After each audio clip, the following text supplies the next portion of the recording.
Bom dia, irmãos. Olha que interessante, nós chegamos à última escola dominical do ano e acabou que a gente conseguiu coincidir com o último estudo do ano. Domingo que vem vai ter aviso, né? Mas domingo que vem, no próximo, nós não teremos escola dominical devido às festividades e aos cultos do dia 24 e do dia 31. Então nós estamos na nossa última escola dominical, tendo o nosso último estudo da Trindade, esse que foi o tema de estudo do nosso ano inteiro. E, como último estudo, nós nos deparamos com a aula que fala sobre o Espírito Santo e o poder singular da pregação, o que é ótimo, porque nada melhor do que um resumo prático, né, de tudo aquilo que nós aprendemos sobre o Espírito Santo, aplicando e nos ajudando, né, com relação a como devemos falar melhor, como devemos falar sobre Jesus, o que nós devemos pregar, como deve ser o ato de falar, a preparação para falar e o próprio falar, né, proclamar o Evangelho. E é muito bom que nós tenhamos nessa nossa última aula este resumo, né? E este resumo ele tem este título, e de cara, esse título já nos ensina muita coisa. O Espírito Santo e o poder da pregação, ele já traz para nós a realidade de que uma pregação poderosa, ela é uma pregação onde o Espírito Santo, né, ele é ativo, ele é presente, ele é aquele, né, que nos usa e que fala, né, que nós falamos através do mover do Espírito Santo. Então, nós iremos hoje aprender sobre isso. E nós iremos aprender que a Bíblia, ela nos ensina que a pregação tem uma função singular. Deus aplica a sua redenção realizada por meio dela, por meio da própria pregação. E é isso que nós vamos aprender. Stott também nos ensina, ele também escreve que a pregação ele é o ato da aplicação da redenção. Então a pregação é o principal meio da graça e ela deve ocupar um lugar central no ministério da igreja. E é isso que nós vamos aprender hoje. Essa é a nossa aplicação de tudo que nós já temos aprendido, né, durante este ano de 2022, não só na escola dominical, como nós temos aprendido muito também sobre pregação e uma partezinha bem pequena do nosso culto, que é o momento em que a gente lê os nossos símbolos de fé. E a gente passou esse ano por duas perguntas que falam exatamente sobre a questão da pregação. Então nós vimos um pouco sobre a questão de pregação nas nossas escolas dominicais, nós vimos um pouco sobre pregação e o que é pregação e como ela deve ser feita no nosso culto à noite, e nós vamos hoje ver tudo isso de forma resumida. Para poder ressaltar um pouco sobre a questão da pregação, vamos entender primeiro a questão do emprego das chaves do reino. Nós aprendemos isso no nosso catecismo de Westminster. E nós vamos repetir, nós vamos fazer exatamente o que nós fazemos no culto à noite. Eu vou fazer a pergunta e os irmãos irão responder. Vamos fazer dessa forma?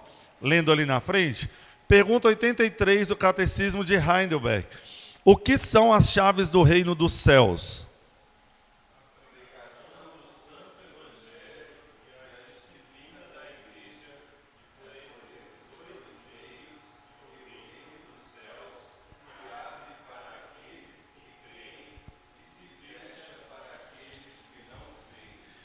Pergunta 84. Como o reino do céu é aberto e fechado pela pregação do Evangelho? De acordo com o mandamento de Cristo, o reino do céu é aberto quando ele é proclamado e publicamente testificado a cada e a todo crente que Deus realmente lhe perdoou de todos os pecados por causa dos méritos de Cristo. Continua. Sempre que aceitam pela fé verdadeira a promessa do Evangelho. O reino do céu é fechado quando ele é proclamado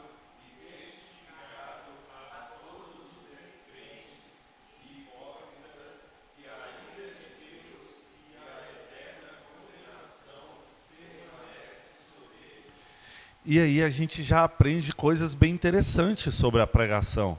Uma das coisas que a gente aprende é a famosa espada de dois gumes, onde a pregação do evangelho, ela abre as portas para aqueles que são escolhidos, mas ela também fecha as portas para aqueles que escutam a pregação, a proclamação e a testificação do céu e são descrentes e hipócritas, e estes a qual a ira de Deus e a eterna condenação pertence.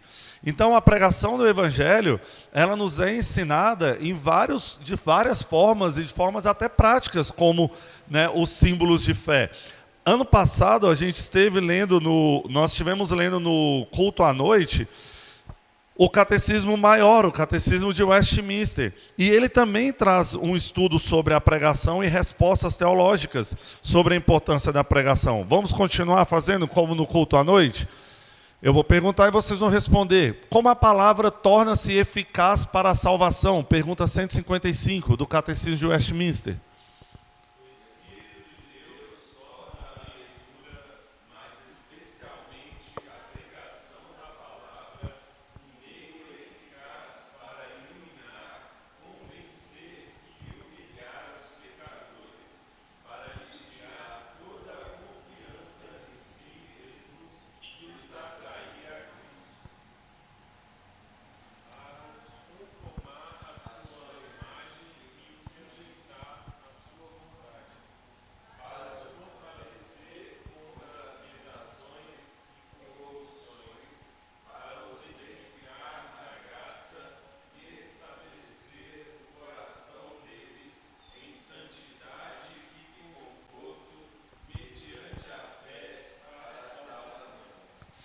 Portanto, irmãos, para realizar, facilitou apagar a luz, né?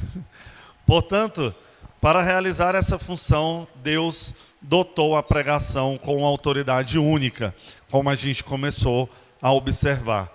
Quando um homem ele é comissionado, e este homem comissionado, ele prega a infalível palavra de Deus, Deus Espírito toma a proclamação proferida da divina e infalível palavra de Deus e fala de modo singular por intermédio daquele homem, por intermédio daquele pregador.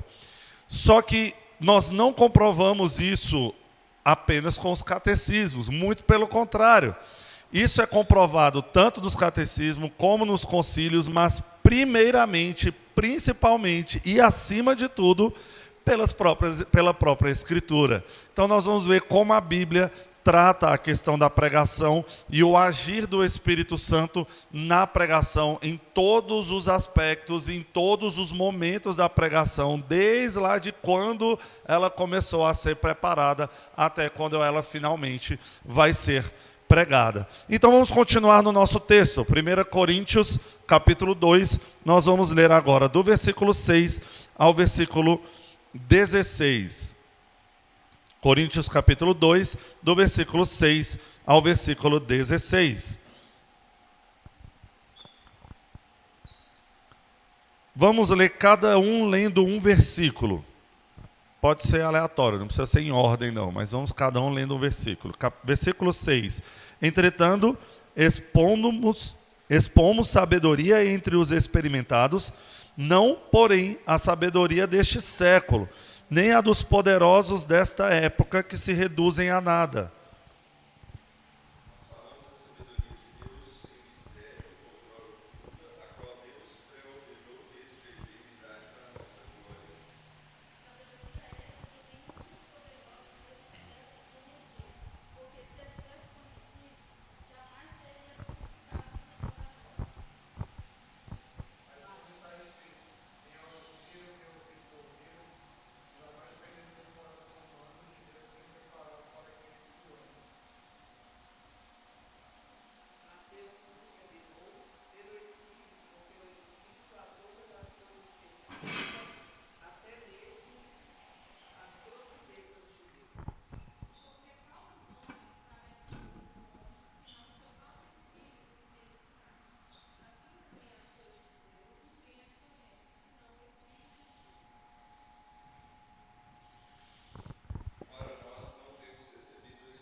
Irmãos, este texto que trata sobre a pregação, sobre a ministração, sobre a proclamação do Evangelho, ele traz aqui para a gente aspectos necessários, tanto para aqueles que são bons ministros, que proclamam de forma correta, quanto para aqueles que são maus ministros, estão fazendo as coisas de forma errada. Como ele fala aqui, nos primeiros versículos, né, ele trata sobre a questão de que não falamos por sabedoria humana, mas falamos a sabedoria de Deus em mistério, outrora oculto, a qual Deus preordenou desde a eternidade para nossa glória. E ele fala que sabedoria é essa que nenhum dos poderosos deste século conheceu, porque se já tivessem conhecido, jamais teriam crucificado o Senhor da glória, o que trata os ministros do Evangelho e os proclamadores do Evangelho que proclamam as verdades do Evangelho como bons ministros do Evangelho, mas que também tratam como maus ministros do Evangelho aqueles que fazem as coisas por sabedoria deste século, por sabedoria humana, fora da dependência de Deus. E isso é o que a gente precisa entender quando a gente trata sobre a questão da pregação do Evangelho e daqueles que estão pregando o Evangelho. A Bíblia ela sempre trata da questão dos maus ministros e o que eles têm feito de errado na hora de proclamar o Evangelho. Mateus 23:3 diz assim: portanto sabemos que a voz de Cristo deve ser ouvida, mesmo dos lábios de maus ministros, porque o Senhor mesmo disse: fazei e guardai, pois, tudo quanto eles vos disserem, porém não os imiteis nas suas obras. Até os ministros que proclamando o Evangelho, e um Evangelho correto que sai da boca deles, mas que são pessoas que têm obras e práticas erradas, a proclamação do Evangelho ela continua sendo correta. A proclamação do Evangelho, quando ela é feita, quando é falado algo correto, continua tendo validade, mesmo e entretanto as atitudes erradas daquele que a proclamam. Quer um exemplo muito prático? Nós temos na nossa igreja, por exemplo, pessoas que vieram a conhecer a palavra de Deus por irmãos que hoje nem estão mais na igreja. Pregaram o Evangelho em projetos missionários de férias, ações de evangelismo, ou mesmo foram para a igreja e levaram seus irmãos mais novos, e pessoas que hoje não estão na igreja. E a gente recopia e continua valendo de forma correta a aplicação daquilo que foi ensinado. Porque foi ensinado a palavra de Deus e foi proclamada a verdade, mesmo obstante as obras daqueles que a pregaram. Né? Que hoje, porventura, às vezes nem na igreja está, ou às vezes estão em situações completamente complicadas, mas a própria Bíblia fala sobre isso. Fazei e guardai, pois, tudo quanto eles vos disseram. Porém, não imiteis as suas obras, porque são homens, são falhos, são pecadores. Então a Bíblia ela traz para nós uma tratativa até com relação a o problema do homem, o problema do pecado e da corrupção do homem, e não obstante todos esses problemas, a Bíblia trata da pregação do Evangelho, mesmo em detrimento a todos esses problemas, né? Problemas humanos, que nós passamos por sermos pecadores. Isso por quê? Porque para que o propósito de Deus seja cumprido na pregação, o Espírito Santo ele deve agir de modo singular. Então, o agir do Espírito Santo na pregação, ele é singular. E ele vai além, né, das nossas capacidades, porque nós estamos aquém, né, daquilo que nós conseguimos fazer por as nossas próprias vontades e pelo nosso próprio conhecimento e força. Então, Paulo ele escreve que a pregação tem essa eficácia divina quando ela é abençoada pelo Espírito Santo. 1 Coríntios 2:4, que a gente leu no começo da escola dominical, fala exatamente isso. A minha palavra e a minha pregação não consistiram em linguagem persuasiva de sabedoria, mas em demonstração do Espírito e do poder do Espírito. Então, a causa da eficácia não é simplesmente persuasão moral. A eficácia de uma pregação não está ligada à persuasão moral daquele que está pregando. Há aquelas pessoas, é claro, né, que acham que o poder da pregação está nisso, nas palavras, na forma com a qual é feito, mas não é isso. Nós sabemos que o chamado efetivo não é isso. Deus torna a palavra persuasiva, mas ela em si não possui qualquer capacidade de persuasão à parte da obra do Espírito Santo. As palavras de um pregador que não forem proferidas por parte e por obra do Espírito Santo, elas são inúteis. E quando fala a palavra aqui, não é a palavra de Deus, gente, não é a Bíblia, é a palavra mesmo, aquilo que o pregador está falando, aquilo que ele está proferindo, saindo de seus lábios. A Bíblia, ela nos ensina claramente que a eficácia da pregação depende do Espírito Santo e que o Espírito Santo, ele é soberano para tornar a obra da pregação eficaz. Alguém lê, por favor, João 3:8. João 3:8.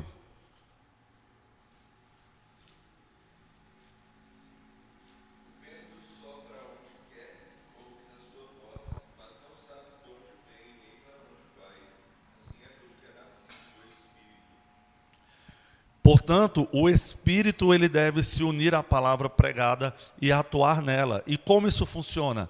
Não sabemos. É um mistério. E assim como o vento sopra onde quer, né, a palavra ela é pregada por o agir e o mover do Espírito Santo.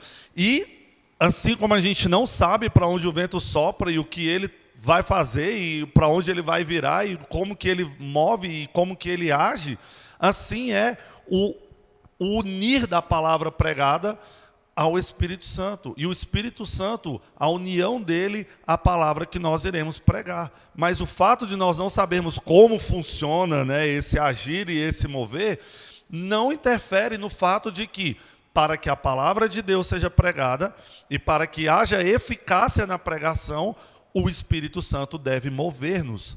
Deve ser o agente que nos move durante a nossa proclamação, durante a proclamação do Evangelho. Então, a obra da pregação, portanto, deve ser dependente do Espírito, tanto na sua pregação, quanto na sua proclamação. E o pregador, pregador entenda qualquer pessoa, gente, mas claro que muito mais, né, os pastores e os presbíteros e aqueles que pregam ativamente, muito mais aos ministros do Evangelho em seus sermões, mas todos nós somos pregadores da palavra, todos nós somos evangelistas. Então, a obra da pregação, ela deve ser dependente do Espírito, tanto na sua pregação quanto na proclamação. E o pregador deve ativamente depender do Espírito Santo. Então, veremos isso em duas partes. A obra do Espírito na pregação e na sua preparação. Então, nós veremos também a obra do Espírito na proclamação, como que tudo isso funciona. Mas vamos tratar um pouquinho do começo de tudo. Como devemos e como se prepara, né, para falar, para pregar, para proclamar o Evangelho. Com respeito à preparação, primeiro o pregador precisa que o Espírito lhe abra os olhos para o significado do texto e das Escrituras. Né? A gente precisa da luz do Espírito para que a gente possa entender o significado até daquilo que nós estamos lendo. Na parábola do semeador, Jesus, ao falar para as pessoas ali ao redor dele, ele inclusive fala sobre isso, que aqueles a quem a palavra deve ser ensinada e entendida, a palavra será entendida. Aqueles a quem a palavra não deve ser entendida, mesmo ouvindo a palavra, eles não entenderão.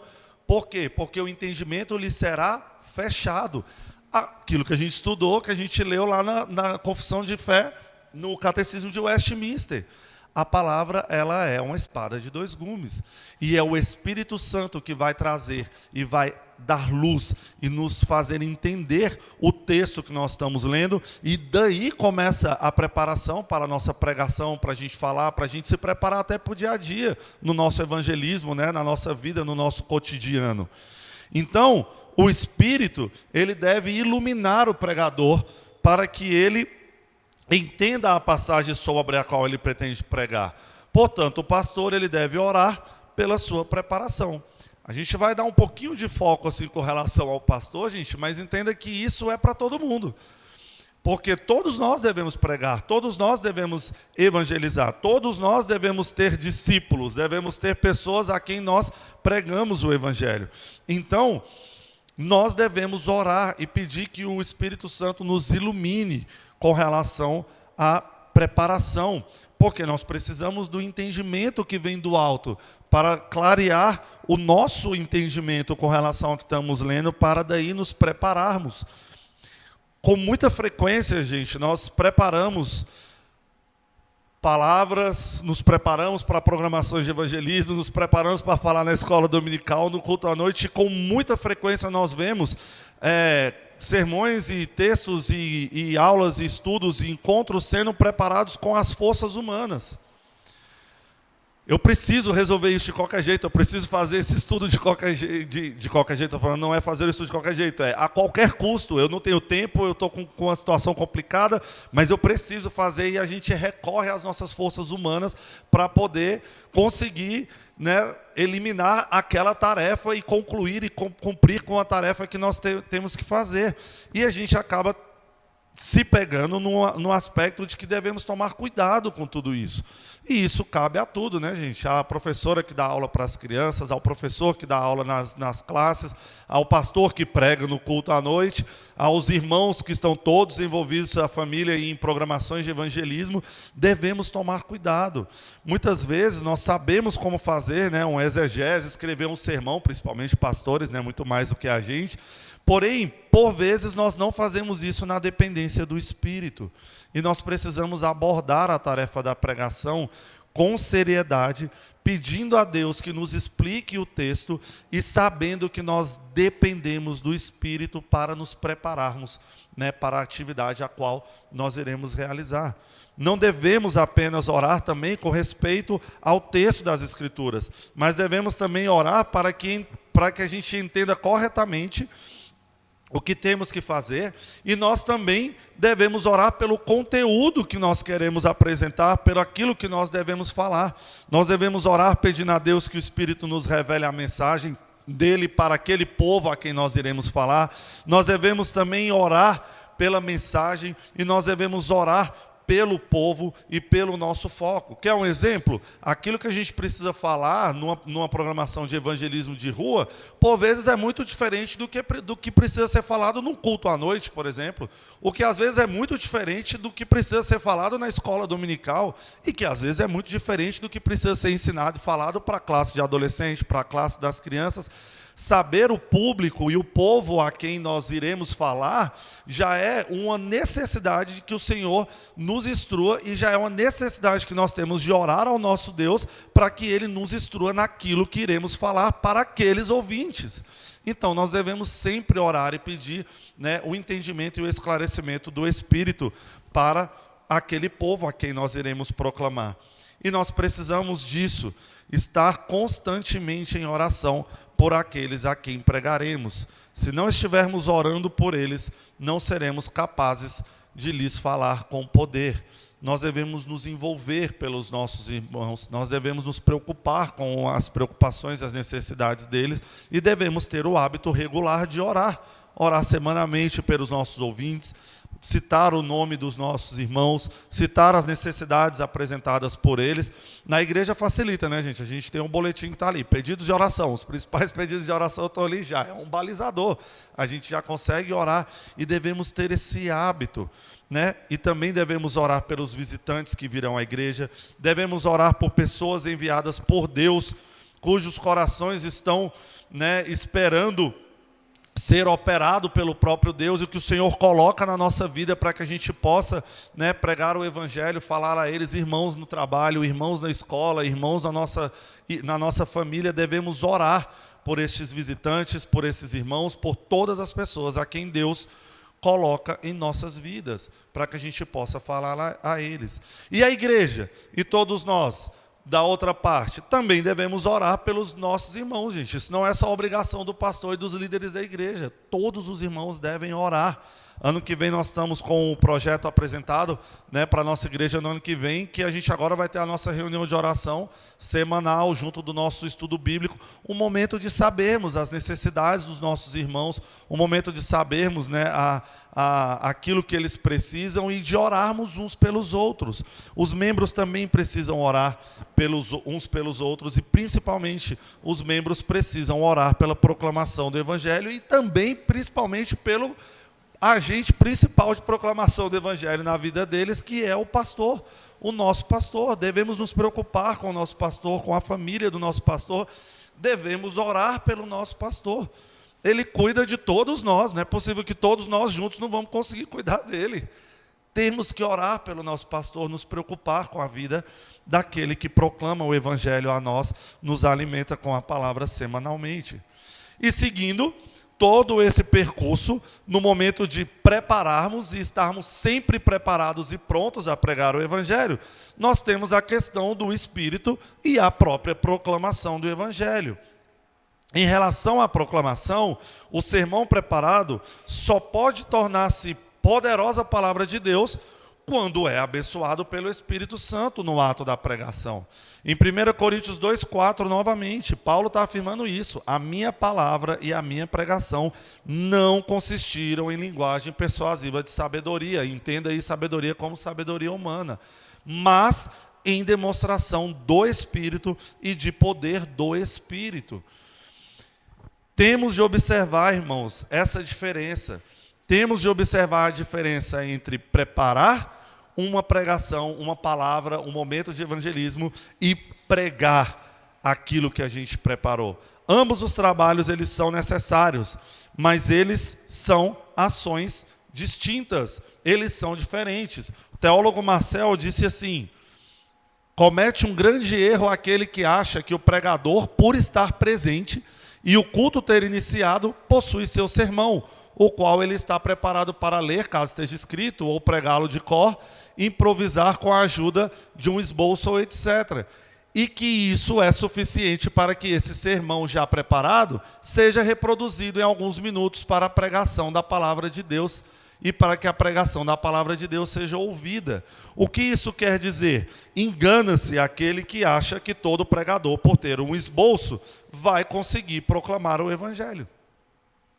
Muitas vezes o sermão ele é preparado, a palavra é preparada, né? A mensagem ali curta de uma programação de evangelismo de rua é preparada, está lá, está decorada, está bonitinho, está escrito, é só você proclamar. E a pregação e a ação acaba não acontecendo de forma correta. Porque não é apenas ter um bom conteúdo escrito que significa que a pregação e a proclamação será boa. O sermão que é preparado num gabinete pastoral, ou presbiterial, ou diaconal, dependendo de quem está pregando, ele é um sermão que ele deve sim ser preparado. Mas a pregação é a ação de falar, é a ação no púlpito, é a ação na rua, é a ação de você proclamar, de você dizer tudo aquilo que você preparou para falar. E a pessoa, ela pode ter um bom sermão e fazer uma pregação ruim. Ou o contrário.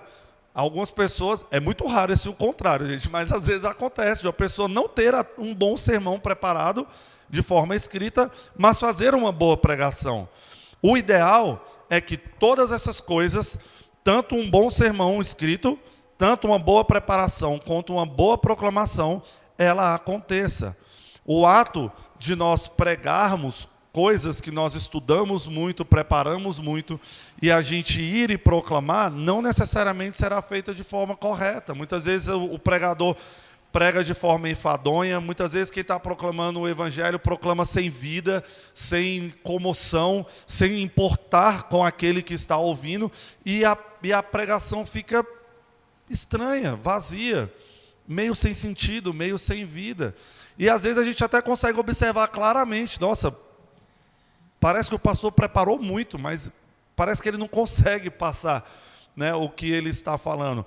E se com alguns pastores acontece isso, imagina com a gente, que não é pastor. né, que muitas vezes a gente sabe exatamente o que a gente tem que falar e a gente muitas vezes não consegue. Às vezes alguém vem até nós para pegar um conselho, porque sabe que nós somos cristãos, né, pedir uma oração, e a gente sabe exatamente o que a gente deveria falar para aquela pessoa e a gente não consegue, ou faz de forma ruim e estranha, sem vida, enfadonho. Por quê? Porque o ideal é que as duas coisas caminhem juntas e as duas coisas sejam bem feitas. Nós já vimos também muitos pregadores que pela experiência de pregar, ou muitos né, evangelistas que pela experiência de evangelizar, têm em suas mãos, né, textos e pregações preparadas não tão boas tecnicamente falando, mas que acabam fazendo pregações muito boas e falando de forma muito boa. O objetivo deve ser unir essas duas coisas. O objetivo dos pregadores deve ser conseguir tanto um bom sermão quanto uma boa pregação e uma boa proclamação. E a forma mais fácil e correta de conseguir isso é dependermos do Espírito. Nós precisamos depender do Espírito na nossa tarefa de pregar e proclamar o Evangelho. A tarefa, ela deve ser abordada com uma dependência consciente do Espírito Santo, sabendo que se ele não abençoar a pregação, ela será espiritualmente inútil. Se o Espírito Santo não abençoar a nossa proclamação do Evangelho, as palavras que nós iremos proferir serão inúteis. O teólogo Albert Martin, ele disse que nós apagamos o Espírito quando temos uma ligação carnal e servil com as nossas obrigações de pregador, com as nossas obrigações de proclamador do Evangelho. Eu lembro que uma vez no projeto missionário de férias, a gente teve uma discussão assim do o que era pregar o Evangelho e o que era simplesmente panfletar o Evangelho. Eu lembro da gente ter tido essa discussão, que havia uma necessidade de distribuir aqueles panfletinhos, aquelas porções da palavra de Deus, bem pequenininhas que a gente tem aqui, a gente até tem um bocado aqui, que a gente distribui nas programações de evangelismo, e a gente teve uma discussão em volta disso, entre o pessoal da liderança do projeto, de que nós vamos panfletar, e isso é pregar o Evangelho ou não é pregar o Evangelho? Tudo bem que é uma palavra, uma porção da palavra de Deus, e que a pessoa que ali lê, por obra do Espírito Santo, se o Espírito Santo quiser, né, falar a essa pessoa, ele vai falar. Mas a nossa obrigação de fazermos o evangelismo de forma eficaz, nós estamos fazendo da forma correta? Se a gente só fizer um checklist ali na nossa lista de que distribuímos um panfletinho para cada pessoa da cidade, nós evangelizamos cada pessoa dessa cidade? Ou nós devemos ir além, devemos conversar, devemos proclamar, devemos falar com aquela pessoa, nos prepararmos para apresentar, né, minimamente o plano da salvação para aquela pessoa, mesmo que seja de forma rápida e objetiva. E houve essa discussão, né, até onde as nossas obrigações carnais e servis, né, estão cumprindo com os objetivos da pregação. Será que a gente não está fazendo só um checklist? Será que a gente não está correndo só atrás de números? Olha, nós temos uma cidade de 20 mil habitantes, todos da cidade receberam um panfleto. Será que a gente não está fazendo algo de forma motora, né, remota ali, de é isso, acabou, cumprimos com o nosso objetivo? Devemos pensar essas coisas. Como que a gente está fazendo? O que nós estamos fazendo? E como nós estamos cumprindo as nossas obrigações? Estamos cumprindo de forma carnal? Ou estamos cumprindo, né, sendo usados pelo Espírito para poder, né, cumprir com o ID, com o pregai a toda criatura? Então, pregadores devem conduzir-se de maneira que o Espírito fique livre para intervir no curso da pregação e daquilo que eles têm feito.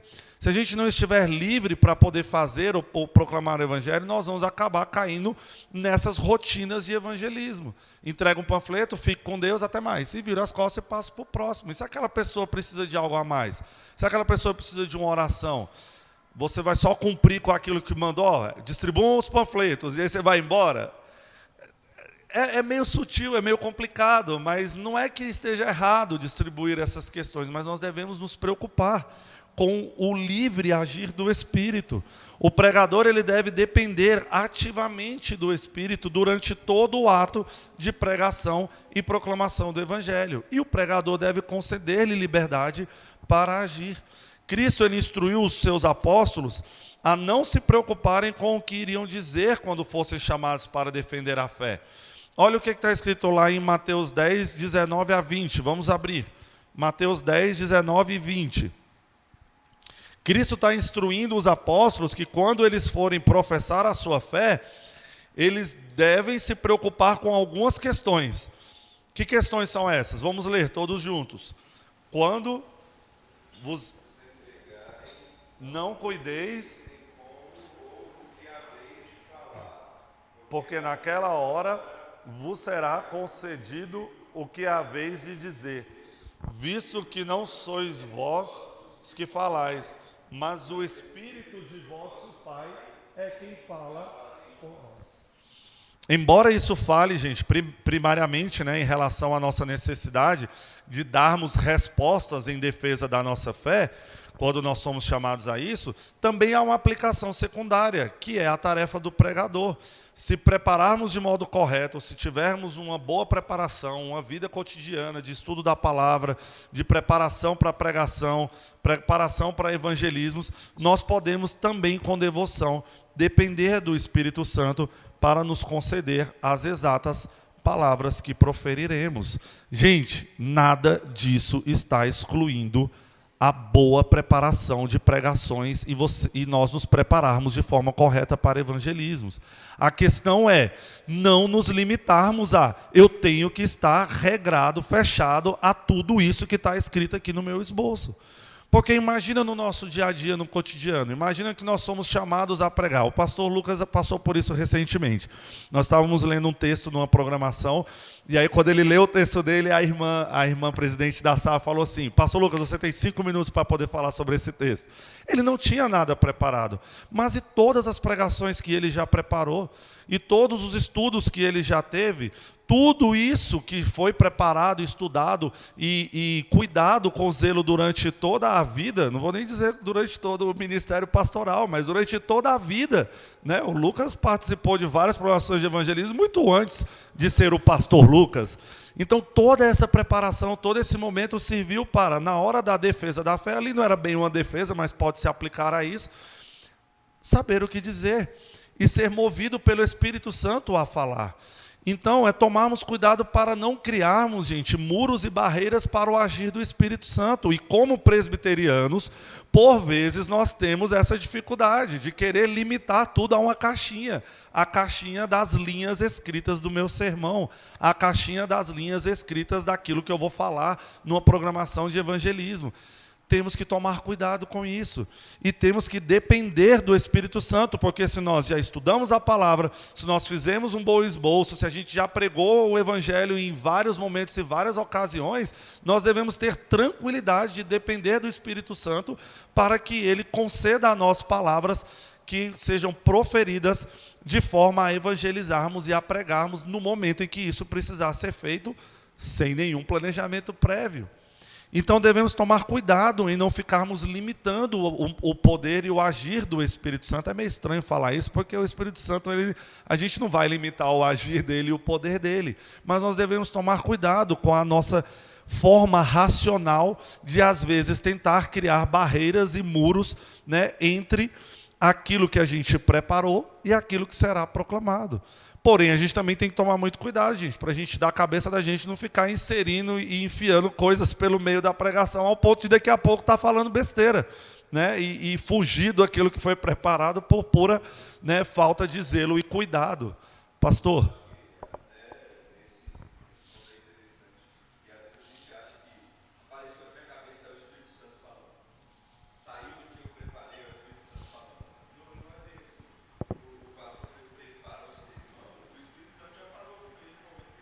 Exatamente.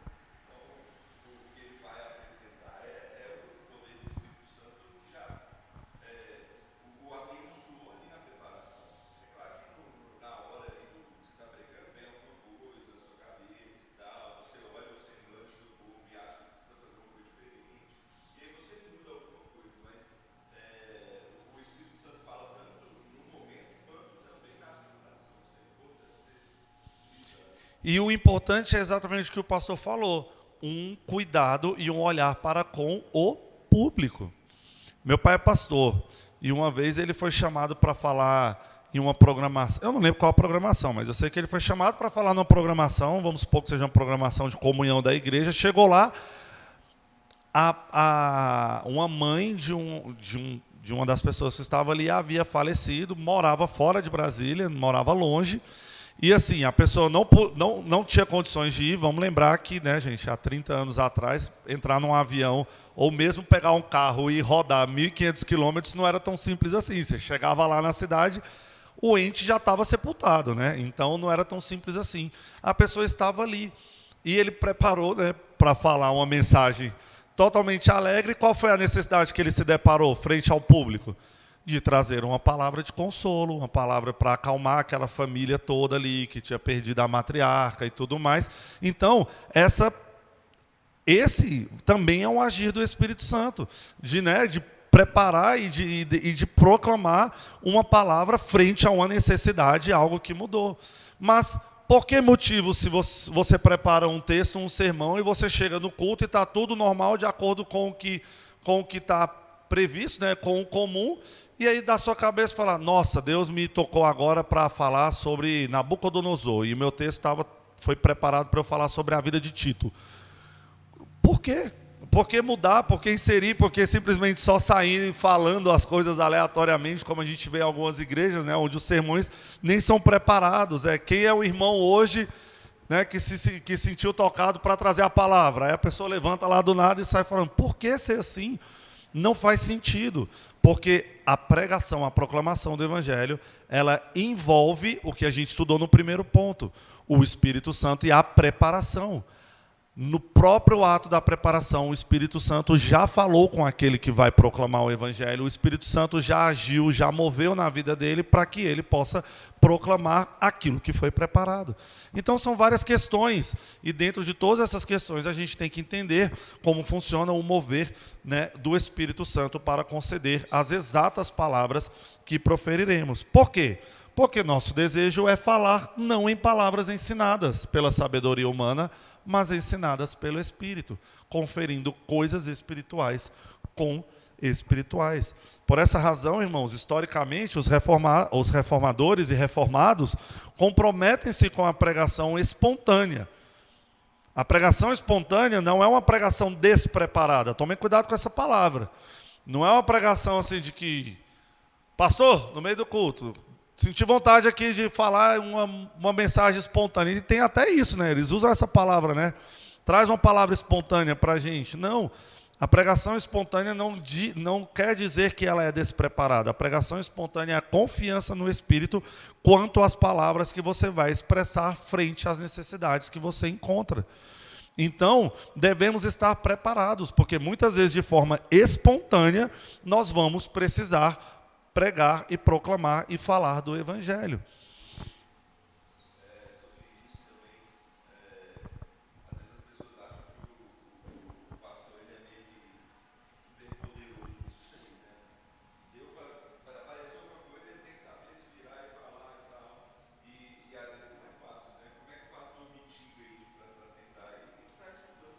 O tempo todo.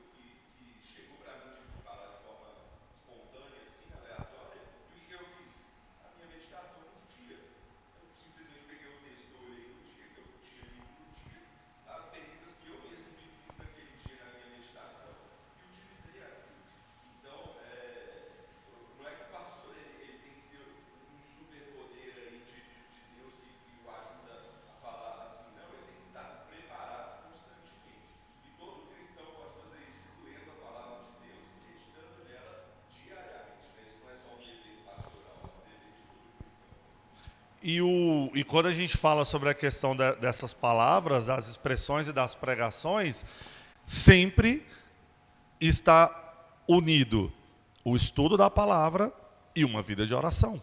Nós devemos estar preparados a todo momento. Tem uma musiquinha infantil que é bem bonitinha, né? Leia a Bíblia e faça a oração, se quiser crescer. E aí agora no Politicamente Correto, na playlist dos 3 palavrinhas do Spotify, eles fizeram um politicamente correto lá e falaram assim, quem não ore a Bíblia não lê, não irá crescer. Mas, som? Eu gosto mais da versão antiga. Diminuirá, porque diminuirá mesmo.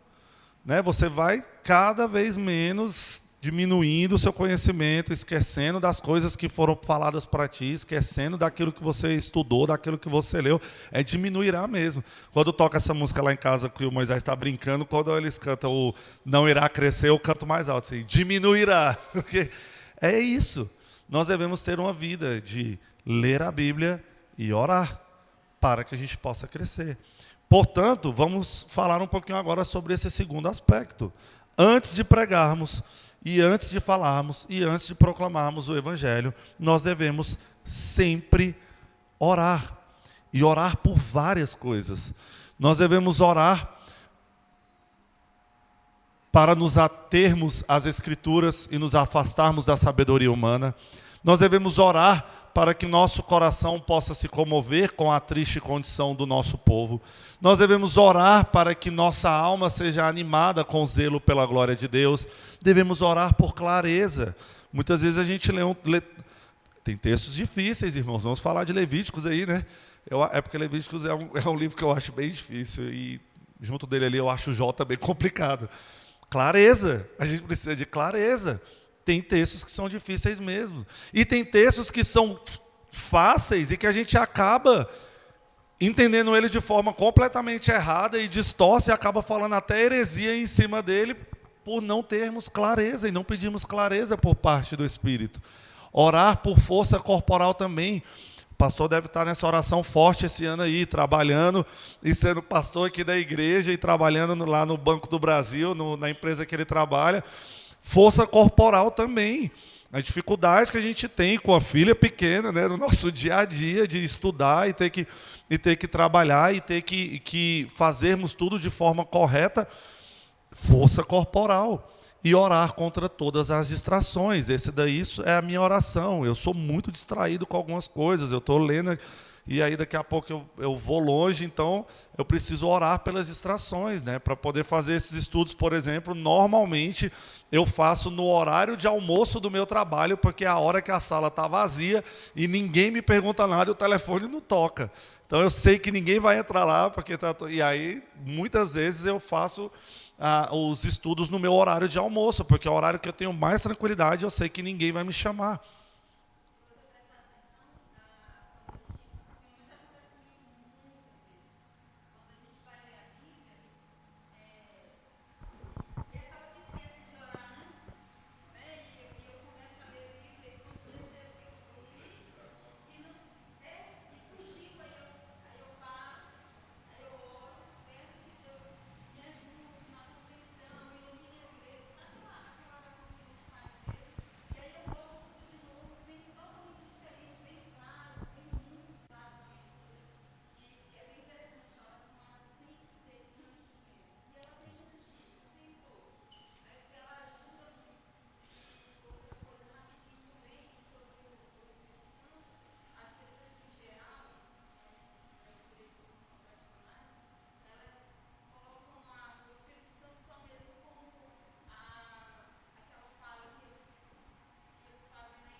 Línguas estranhas.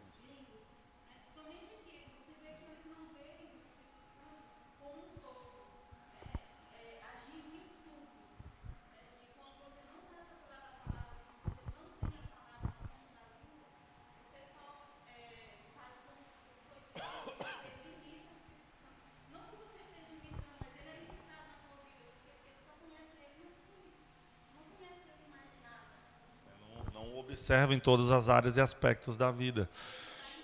E nós devemos orar a todo momento.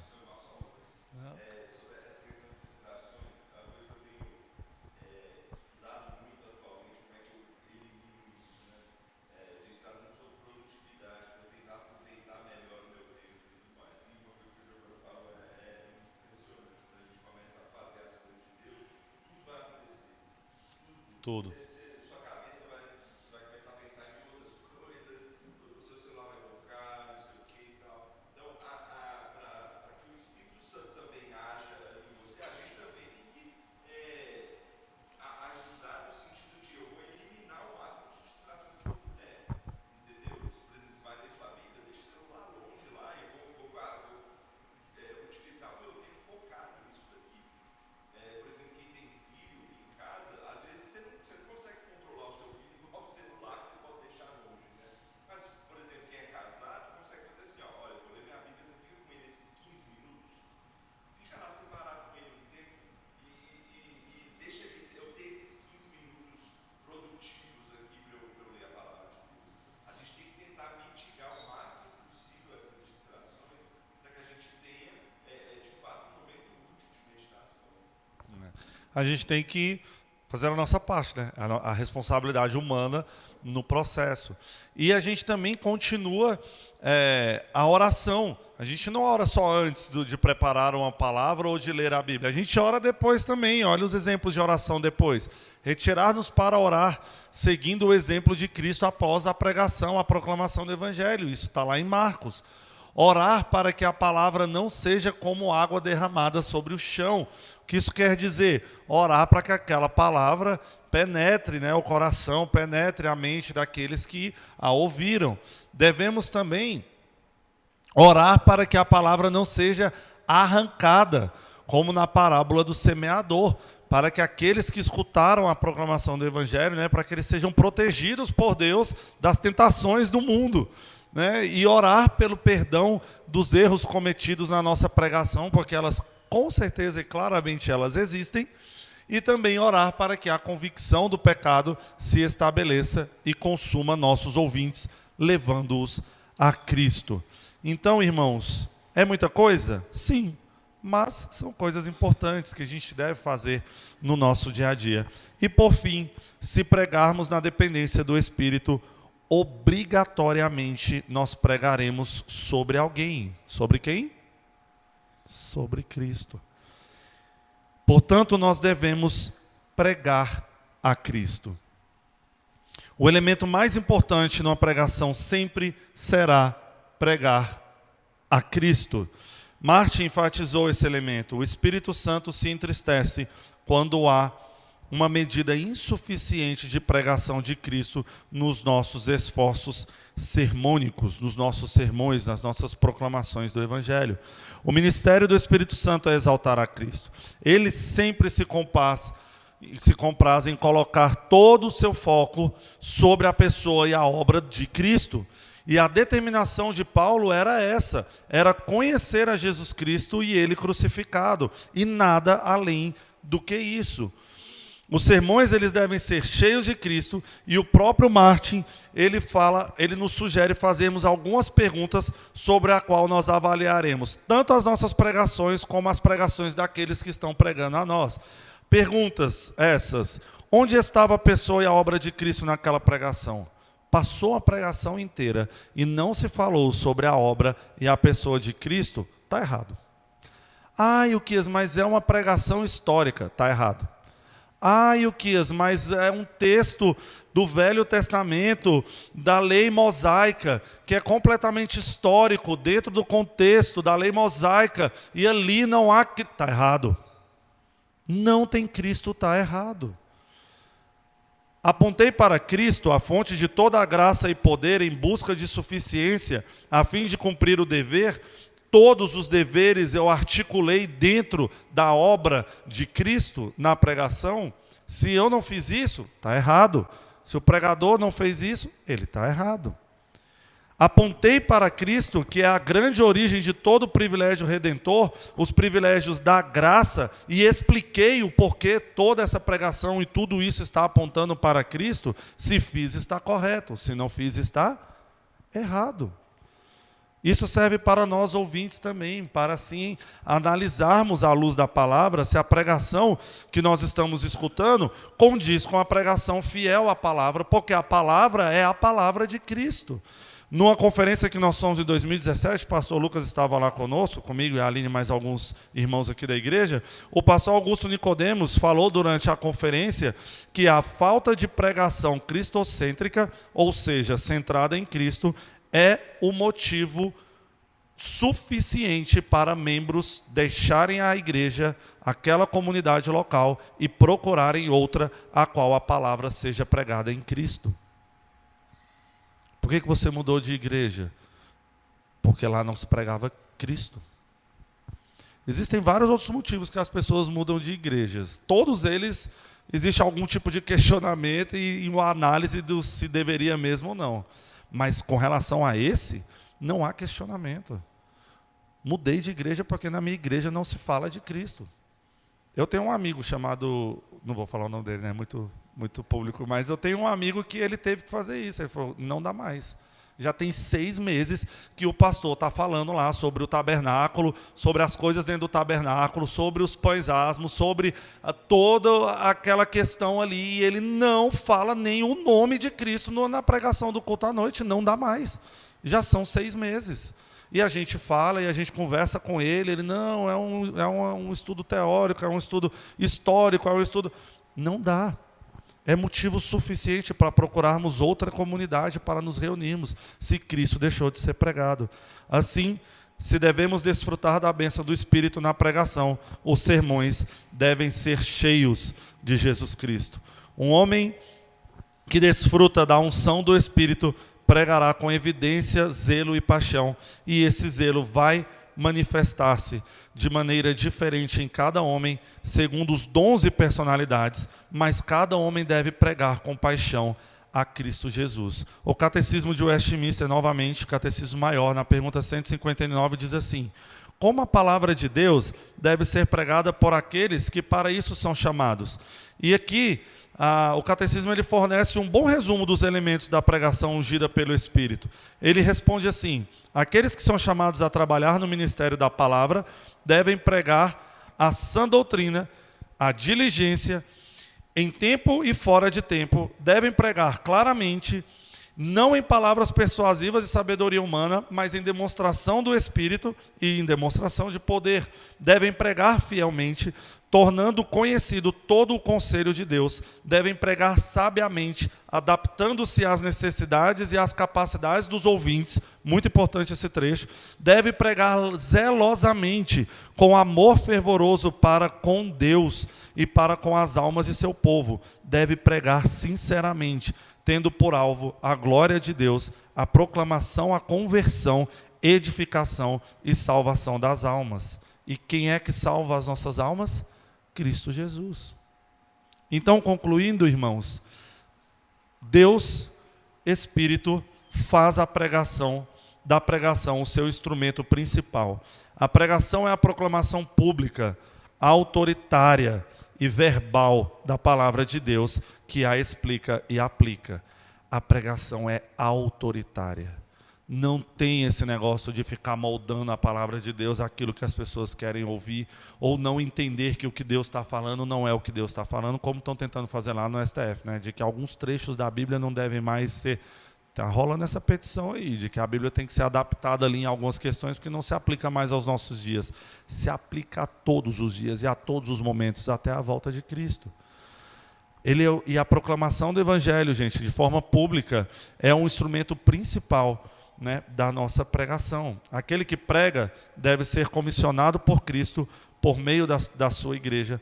E quando essa pessoa prega a palavra,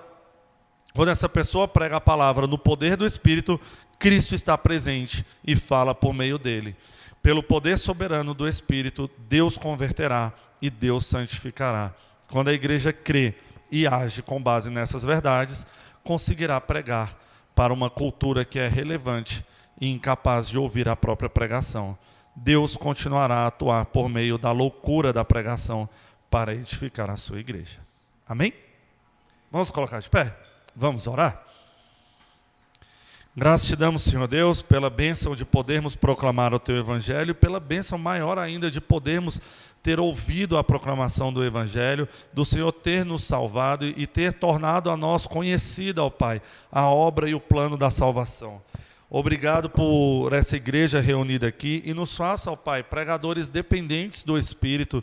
Nos faça, ó Pai, pregadores preparados, que se prepara, que está constantemente em comunhão com o Senhor, lembrando sempre a cada dia que sem o próprio Senhor nós não somos nada nem ninguém. Faça, ó Pai, as nossas palavras serem as palavras suas, a palavra do Espírito Santo movendo e agindo em nossas vidas, que a gente possa pregar, ó Pai, e falar a palavra do Evangelho, as Escrituras e a sã doutrina. Obrigado por tudo, por essa igreja reunida, em nome do Senhor Jesus. Amém.